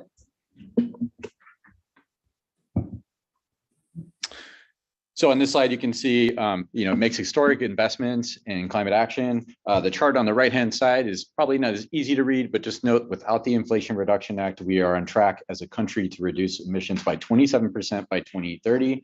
With the Inflation Reduction Act, we could actually achieve the 40% reductions consistent with the Paris Accords, which would help us avoid the worst impacts of climate change. This particular program, the Climate Pollution Reduction Act, is the second largest funding program within the Inflation Reduction Act, and the EPA is running this. Next slide.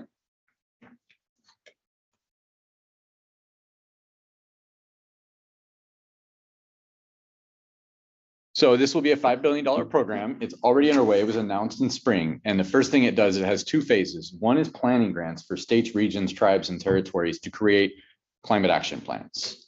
The second part is $4.6 billion in implementation grants. This effectively provides funding across a wide variety of projects and programs to invest directly in cities, states, regions, local projects and programs that can reduce greenhouse gases and provide a variety of other benefits. Next slide. So there's 3 core program objectives from the EPA. The first is reduced climate and air pollution. The second is support jobs and lower energy costs for everyone across the board. And the third is to address environmental justice. And just something to highlight in terms of environmental justice, EPA uses the Federal Justice 40, if you're familiar with it. This is kind of like the counterpart to the SB 535 communities that we use in California, but there's lots and lots of overlap. And of course, our region as a whole has a lot of these communities. Next slide. So I want to go over the current timeline first before I get into a lot of the details, because it is a very, very fast timeline. So we're in the fall winter right now, as you can see. Our region received a number of planning grants. So the LA Orange County Metropolitan Statistical Area received 1 planning grant. San Bernardino Riverside received another planning grant, and Ventura County received another planning grant. Imperial County did not receive one. However, the state has its own planning grant process, which is supposed to cover Imperial County as well. So ostensibly, we should be really covered by this. And the objective is to do a few things. One is to, in the short term, to do what they call a priority climate action plan, which is due on March 1st, as you can see in the slide. And this will include creating GHG inventories for each of these metropolitan statistical areas, and in many cases, GHG inventories for those cities who haven't done climate action plans, so that they can build on that and basically take on their own. It will also include identifying potential measures, projects, and strategies that each region or MSA would actually follow to reduce emissions substantially. EPA just released the grant implementation guidelines for this on September 20th. So this establishes all the broad eligibilities for applying for that $4.6 billion in grants. Moving forward, the PCAP, as I mentioned, is due in March 1st. This is essentially the prerequisite for any applications for this funding. And I'll get into that in a second. And then the last thing is the applications themselves are due on April 1st of 2024. This is an incredibly fast moving program. The phase 1, which is the planning grants, and the phase 2 of the implementation grants are parallel timelines. That is not normal. It is entirely because the EPA and the administration wants to get this funding out as quickly as possible, recognizing elections happen and elections have consequences. So they want to ensure that the funding gets on the ground and actually goes ahead and makes these investments. Next slide. One more slide, please. So I'll get a little bit to the planning grants. And as I mentioned, the PCAP is a prerequisite for the implementation funding. And so in the flow chart on the right, you can just see, is a strategy eligible for funding? If a strategy such as EV charging infrastructure or building weatherization or waste diversion is in the metro area PCAP or in the state PCAP, it will be eligible for funding. So essentially, we're establishing the big state umbrella and underneath with these metro area umbrellas. And if you have those, if you have a strategy in there, then essentially if you as a jurisdiction or a partnership of jurisdictions wants to apply, you can do so. As I mentioned, 5 of the 6 counties are covered, but the state is covering the Imperial County, which means we need to ensure that the state really reflects Imperial County priorities. And then of course, tribes can apply as well under either they have a set aside and they also have a general fund application eligibility. Next slide. So this is from our green region indicators that we keep track of at SCAG, the map on the right. Just note that it shows where there's existing or in progress caps. And this is really what our technical consultants are really drawing on in the region to basically take a census of all the different types of measures which are in the relative climate action plans. And then we're trying to figure out how to muscle those all into these PCAPs that are due by March 1st so that we can establish a very broad range of eligibility so jurisdictions can apply for what they want. Now, I would notice that all of these, all 3 of the metropolitan statistical area PCAPs are focusing on a narrower number of sectors and relying on the state to do the comprehensive number of sectors. So as an example, the LA Orange County area includes transportation, building energy, and waste. That does not include something like, say, natural and working lands and conservation. That we're going to lean on the state PCAP in order to do that, to make sure that you can apply for those in either the regional or the PCAP. Next slide. And just say, I don't expect you to read through everything on this slide, but just note that the state scoping plan is very comprehensive. We anticipate the state plan to really reflect that heavily. You can see in the left side graph, you have, industrial, electric power, commercial, residential, agricultural, all of those very broad economy-wide sectors. On the right, you have the sinks. So like forests, even urban trees, those types of things are all there. So we anticipate that's going to really establish a very broad eligibility, but of course we are working with the state to ensure that that will in fact happen. So let's move on to phase 2, which I mentioned is parallel. Next slide, please. And then go one more, please. So this is the key thing. I think this is what you're all probably most interested in is April 1st of 2024 is when the applications are due. There's 4.3 billion available to general jurisdictions, states, tribes, territories, and then there's a $300 million set aside for tribes and territories. This chart here is just is tiers in terms of what they expect to award nationally. So grants can go up to $500 million, and then they kind of decrease in these tiers. And there's a number of anticipated award grants. There could be essentially between, I believe, 30 and 115 grants nationally. And so it's a wide variety of things. I would note the key thing to notice here is that the EPA is really focusing on multi-jurisdictional applications. So while you can apply as a lead individual applicant and not say pull the city in next to you or something like that, it probably is not going to set you up for very much success. Next slide. So these are who and what is eligible. So I mentioned states, municipalities, tribes, and territories can all apply. And when I say municipalities, this includes water districts, this includes JPAs, those types of things. So it's a very generous definition. Also, individual applicants or lead applicants can subaward. So you could have one city could be the lead applicant and they could subaward basically to 15 other cities under them. So you have there's really latitude for partnerships in here as to where multiple jurisdictions can team up. Let's say there was 15 cities in a county who wanted to apply for a grant. The county or some other consortium could get together and they could apply and then work on a subawarding arrangement. So that is an option. Another option is they have a definition called coalitions. It requires a memorandum of agreement, but it would provide more definition to the groups that get together. Of course, memorandum of agreements take a little bit of effort, and so this is under a very short timeline of April 1st. So that's probably going to be more difficult for local jurisdictions to do, but nevertheless, you can do that individual lead applicant subaward as well. So in terms of what's eligible, it can be new or expanded projects or programs. So if you have a brand new project that you want to do EV charging, that could be eligible. I would say this though, it needs to be in a very advanced stage of development. They really want the projects to be able to be on the ground by October of 2024 and begin going. So you can imagine April 1st is the application deadline. July would be the announcement of the awards. And then as early as October 2024, they want the funding to be going out the door. And then in terms of how they're scoring these projects, they're scoring them on 2 greenhouse gas reduction timelines.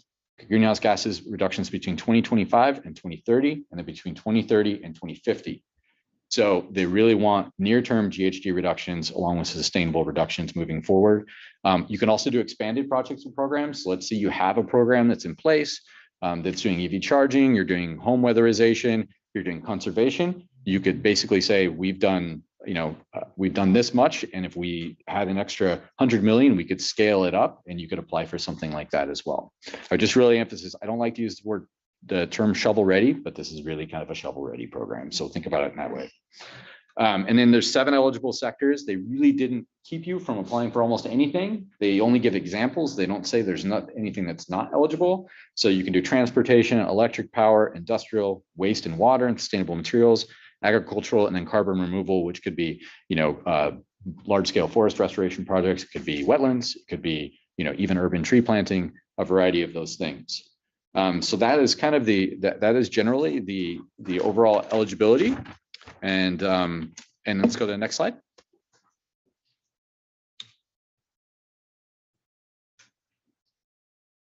And just, I want to emphasize this, there is a big emphasis on low income and disadvantaged community benefits. They call this LIDAC in the EPA parlance.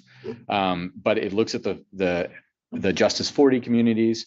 If you look at it, there's a dramatic overlap between the SB 535 disadvantaged communities if fewer jurisdictions have ever applied for the greenhouse gas reduction funds at the state level. But that is something to note. They want direct or indirect benefits to those communities to provide community benefits, reduce air pollution, address environmental justice issues. And then next slide. So I just want to give some background on our role in this. Once this came out back in spring, we rapidly had a lot of regional discussions with various agencies. The way the EPA set this up is that they identified metropolitan statistical areas, which is an unusual way to do that. Typically, you'll give it to particular agencies, counties, those types of things. But in this case, we have LA and Orange County working together to create a regional action plan. You have San Bernardino, Riverside, and Ventura as well. And we had a lot of conversations to help define SCAG's role and other agency roles. And so what we kind of settled on after those conversations is that we are facilitating the Los Angeles and Orange County Steering Committee, which consists of LA County, LA City, the County of Orange, Anaheim, Long Beach, LA Metro, Octa.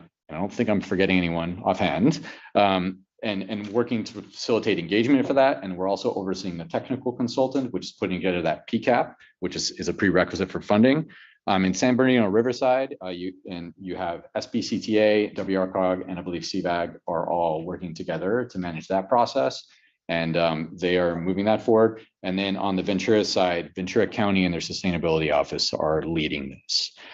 And then, as I mentioned again, just want to reiterate, Imperial County is not covered by these, but as a regional agency, we want to make sure that interests are reflected. And we have been having some early discussions through our government affairs office on how we can identify some of those shovel-ready projects that might be able to apply for this funding. So I will go one more slide and then I will stop.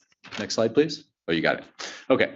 So our overall objectives here, really, we want to position the region to maximize the amount of funding it receives from the CPRG. That is our top line objective.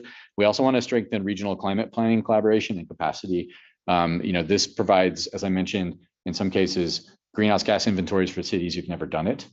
So it provides them a foundation to build with if they haven't done climate action plans. We also just want to build expertise and capacity in terms of the staff there. And then finally, the EPA has mentioned they would like this to be a jumping off point to organize other funding efforts around, although there's none that's been identified, but this regional climate plan approach, they would like to, if they pass more legislation, they would like to say you can use these climate plans to apply for them. And then finally, we have state focused funding as well. And so we would like these partnerships to come out of this to be able to effectively apply for state funding too. So I'll stop there and see if I have any questions.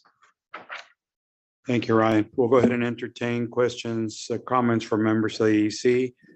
Remote posting rules do still apply. Echo.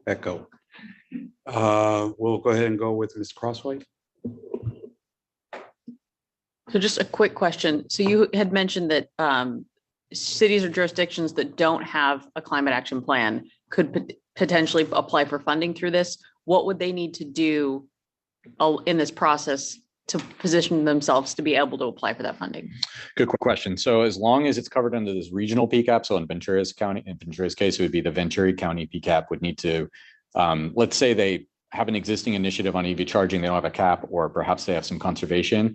They just need to make sure that that is included in the Ventura County cap. So they need to work with the Ventura County Sustainability Office to ensure that that's rolled up in there. If the Ventura County cap doesn't include that sector, then we can work together to make sure that's included in the state PCAP. And so as long as that umbrella is established by both of those, they can apply. In terms of the application itself, you need to have things like you need to be able to quantify greenhouse gas reductions from that project. You need to be able to show benefits to disadvantaged communities as they're defined by the program. You need to show some past performance and your ability to manage the grant. And those are the key things. It's about 250 points total. Bless you. It's about 250 points total in scoring that you need to be competitive for. Does that answer your question? I think so. Thank you. If you have more questions, please, we can talk more. Mr. Alexander. Thank you. When I see your areas of anticipated, you have transportation 40%. Could you flush that out quickly? Flush that out. Does that mean like buses? Does that mean 18-wheelers? Or exactly what is that? Sure. So that is actually, that chart you're looking at is from the state scoping plan. So that is what our current inventory statewide looks like. But in terms of what would be eligible for transportation, passenger vehicles, goods movement vehicles, transit vehicles, those types of things that have tailpipe emissions that you would transition over to cleaner fuels and reduce emissions. And on the other side of it, VMT reducing. So reducing the amount people have to drive by, providing alternative transportation options. So it's a very broad. So does that help businesses that want to turn to hydrogen trucks or turn to EV trucks? Or does that even help my colleges that I have in my city that is actually building EV? Can they help apply? Can they roll into that? They certainly could. It needs to be a public agency as a lead applicant. So in a case where you have like a private company, you would need the city or to partner with them. Correct. Right. Okay. Thank you. Thank you, Ms. Meister. Thank you. So I just want a clarification. So can a single city apply for a project as long as they have their cap? They can. They don't need their own cap, though, to be clear. So if it's like City of Long Beach, for example, has a cap. We have a cap. Yeah. And then, but there's, for example, I think in Orange County, 6 of 34 cities have an adopted cap right now. Because of this process, the planning grant is establishing a cap for this program's purposes for LA and Orange County. A city doesn't need its own cap to apply for this funding. It just needs to be covered by the planning grant that establishes priority climate action plan. Right. But a singular city could apply. Yes, you could. Okay. And then what about funding, for example, for the metro extension, the Crenshaw line of the Crenshaw line. It's ineligible. Is that eligible? It is eligible, yes. But who would have to, could the city of West Hollywood, because it would be coming through West Hollywood, could the city of West Hollywood apply and then bring on the city of LA and Metro? If Metro doesn't apply? I think in that case, that's a question I don't know the answer to specifically. I mean, I think that comes down to ultimately they're going to want to, they want you to show it's within your authority to implement a particular project. Okay, so it would have to be Metro, So in that probably. case, I think Metro would have to be the lead applicant. Unless we just want a train station from La Brea to Doheny. Thank you, Ms. Meister. Ms. Stark? I just have a brief question. I'm wondering if complete streets would be eligible and more eligible if it went through different municipalities to have a. I think so. So, just thinking back to some of the programs when the state did its own climate investments program. Earlier on, there was some programs like the Affordable Housing Sustainable Communities Program where a lot of applicants were just applying for active transportation, and active transportation on its own doesn't typically reduce enough greenhouse gases to make it competitive in a program that highly scores or is weighted towards GHGs. So I think if you're going to do a complete streets application, I think you'd have to think about like LA City might be able to do it because they're big, right? And they could cobble enough together to really reduce GHGs to a substantial point. But if you're a smaller city, I would highly recommend looking to your neighbors and saying, how can we all come together with a funding plan to do complete streets? Like, what about active SGV? I mean, I think they could be a informal partner to it, but the city itself would need to be. But it could show, they do emphasize partnership with, communities. So having that would strengthen an application. And then I'm also wondering if this would apply for a more innovative approach to workforce housing. Infill housing is eligible there. And I think workforce, because it would tend to benefit, oftentimes lower income, middle income would show a direct benefit from the equity standpoint and the environmental justice standpoint. Thank you so much. Thank you, Ms. Stark. We'll go ahead and go to members of this body online. Ms. Robertson? Yes, thank you. Ryan, I have a couple of questions quickly on the decision that was made. You said how it's going to be laid out, SCAG's role, and the fact that I think you mentioned SCAG would cover Los Angeles, Orange metros and serve with helping them to deal with the technical and preparing their application. Maybe I misunderstood it. But then you also said that San Bernardino, Riverside, and Ventura are subregions were coming together and would be working on whatever application for our counties. How was that decision made? Was that kind of a staff decision, or was that in collaboration with the directors of the respective COGS? Because I think when you gave us a briefing, we didn't go over this into that detail. And I guess why I asked that is because when it's laid out like that, it makes me wonder, well, gee, that's kind of nice. It's low hanging fruit. And being out here in San Bernardino, Riverside counties, I still want to make sure that there is also still a relationship and a collaboration from SCAG in terms of engagement with our subregions. Because then we also have Ontario out there. And so we still, as a region, and the role of SCAG is to be there to assist all six counties. Thank you for that question. It's a great question. So the way EPA structured this is if you were an eligible MSA to receive a planning grant, they left it up to the largest city in each region to decide who would lead the planning grant. And so they kind of had a de facto. And so what essentially happened is the various stakeholders, a variety of agencies in each region began talking. And in San Bernardino, Riverside, SBCTA and, for example, WRCOG have long had a relationship working on climate action, energy, those types of things. So their structure was already kind of up and collaborating. and discussed how to work together and then to provide more comprehensive coverage to bring in CVAG as well. So that was their discussion. They elected to go forward with that. What we are still supporting them.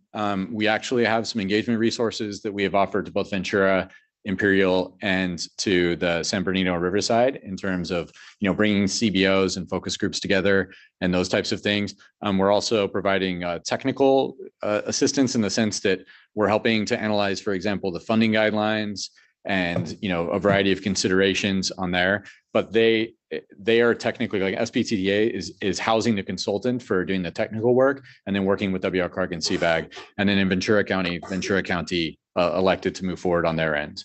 Okay. Go ahead. No, that's good. Thank you. Because as I was listening, I was sitting here thinking, well, along with what else is there, we'd also recently structured a JPA for the Inland Renewable Energy Network, which included SBCTA or RCOG along with Western Region Riverside Council of Government. And then also the other part of that was also bringing in the Coachella Valley. So Coachella Valley, being again in the Imperial County, I'm wondering, we'll work on how do we bring that all in to be in play with this.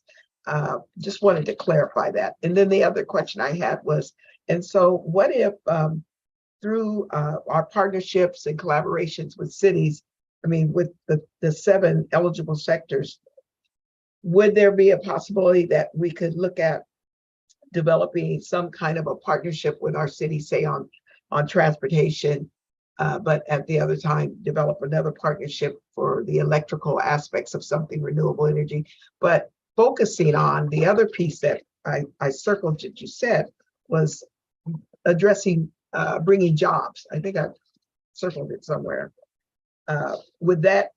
Is that possibly an application to be considered? Yeah, support jobs and lower energy costs.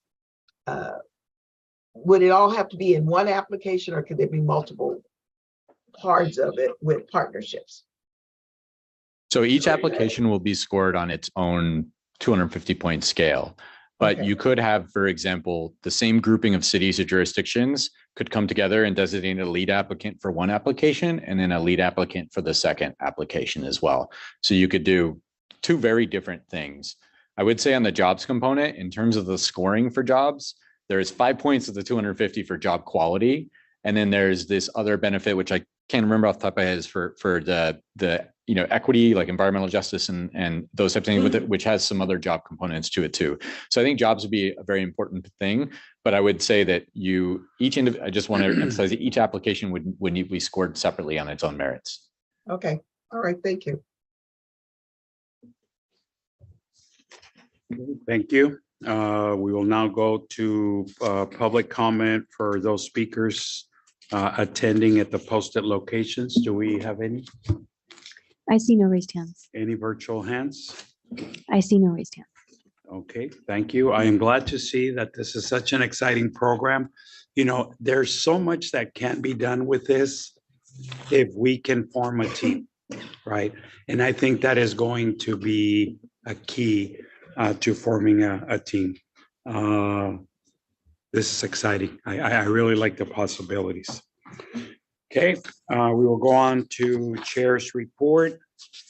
Ms. Robertson, would you like to provide that? Should I end with it? Your choice. No, why don't you please go on and end with the Chair's report. Thank you, ma'am. It's already noted. Okay, I'd like to go ahead and take this opportunity to welcome Mr. Daniel Ramos, sitting here in front of the room. He is the sub-regional appointment for the SBCTA. Welcome aboard. Hope to have you back and hope we don't scare you away. You will. Little bit of information on the California Climate Action Corps. Last week, California volunteers, Office of the Governor, joined leaders from across the globe at Climate Week in New York City. President Biden announced the creation of the American Climate Corps and several other state announcements. Several other states announced that they have created their own state Level Climate Corp. So we look forward to see how those will come along.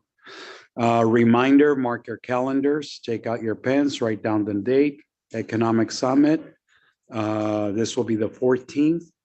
It'll be the 7th that I am attending. It will be on December 7th at the Sheraton Grand in downtown LA.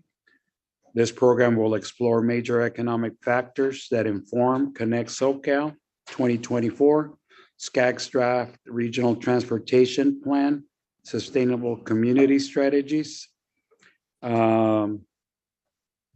obviously gives information for gathering new jobs and creating efficiency gains for communities.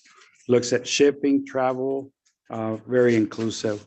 Remember that elected officials and city managers or county CEOs, members of the jurisdictions may attend for free, but they do have to register. Registration is now open at scag.ca.gov/economic summit. So with that, I will pass it over to Mr. Wolf for the staff report. Oh, we have it over here. I am sorry. I am trying to play ping pong here, going back and forth. Good morning, everyone. I'm Rachel Wagner, the Senior Government Affairs Officer here at SCAG. I just have a couple updates for you all today. One of them is a reminder that the call for applications for the Regional Utilities Supporting Housing pilot program known as RUSH is now open through November 6th.